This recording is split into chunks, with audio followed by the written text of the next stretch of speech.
Мадам. Сотрудники ОМВД. Добрый день. У Мухаммада сегодня необычные гости, а у полицейских необычный выезд. Сразу с порога сотрудники облачают ребенка в форму блюстителя порядка. Мальчик, которому 8 лет назад поставили страшный диагноз «рак крови», мечтает служить в МВД России. Новоиспеченного 10-летнего капитана полиции правоохранители сразу же забирают с собой на службу.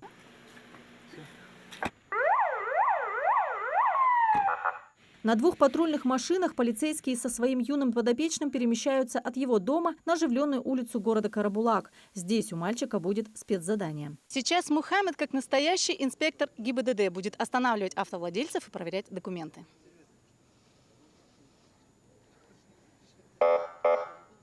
Хотя мальчик с такой тяжелой судьбой серьезен не по годам, вид юного инспектора госавтоинспекции умиляет водителей. Про страшный диагноз ребенка им, конечно, никто не рассказывает. Сегодня мальчишка должен чувствовать себя полноправным стражем закона. Дальше мальчишка направляется в отдел МВД по городу Карабулаку. Здесь ребенку выпала почетная миссия – посидеть в кресле начальника отдела ГИБДД. Кстати, эта должность сейчас вакантна. Вот Мухаммад, будущий начальник ГИБДД, будет управлять службой безопасности дорожного движения. Ребенок признается, на дороге сегодня встретил порядочных, законопослушных водителей, а раньше представлял себе, что с утра до поздней ночи сотрудники полиции ведут бесконечные перестрелки с преступниками. Я думаю, очень опасно. Повсюду бандиты, думаю, каждой решетки забиты бандитами. Мухаммад, не подай тупо, полицейский машине,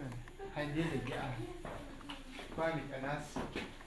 Столько ярких положительных эмоций Мухаммад не испытывал давно. Ребенку пришлась по душе роль полицейского, которую он опробовал на практике. Заканчивать свой рабочий день блюстителя правопорядка мальчику было даже немного грустно. Чтобы ребенок чаще с радостью вспоминал о своем перевоплощении в страже закона, мы тоже сделали ему подарок с полицейской тематикой. Практически все свое время Мухаммад проводит дома с мамой. В школу он не ходит, хотя у мальчика сейчас ремиссия, находиться в местах с большим количеством людей ему не рекомендуется. День, когда жизнь семьи разделилась на «до» и «после», мама помнит, как сегодня. Температура была сперва. Лечились. Сказали ангина. Это не ангина была. Ангину лечили. Потом сказали пневмония. Тоже не пневмония была. Оказывается, это начинающая, это болезнь была. Когда УЗИ показало увеличение всех внутренних органов, а на теле то и дело без причины появлялись синяки, мальчику поставили страшный диагноз – рак крови. Ребенок проходил лечение в Москве. 1,5 года они с мамой провели в полнейшей изоляции. Только представьте, 18 месяцев ни на шаг не выходили из бокса. Через некоторое время скоропостижно из-за болезни ушел из жизни глава семьи. Все легло на плечи матери. Хава Хамадхановна решилась стать донором костного мозга для трансплантации сыну в 2019 году. И у мальчика наступила долгожданная ремиссия. Правда, год назад у Хавы Хамадхановны тоже развилась онкология, но материнское сердце больше болит о сыне, нежели о себе. Вопрос, о чем она сама мечтает, сразу же вызвал слезы у любящей матери. Ой, лишь бы живой был, а так. Мама. Не знаю, вообще даже не думала. Мама. Лишь бы выздоровелся.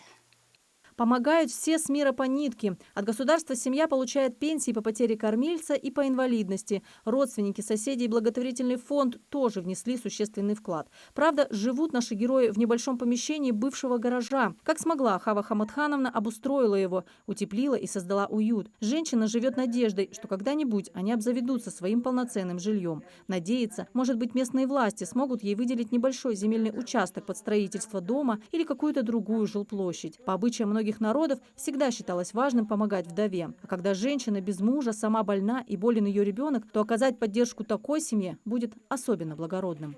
Анастасия Шишина, Султан Магушков, Магаз 24.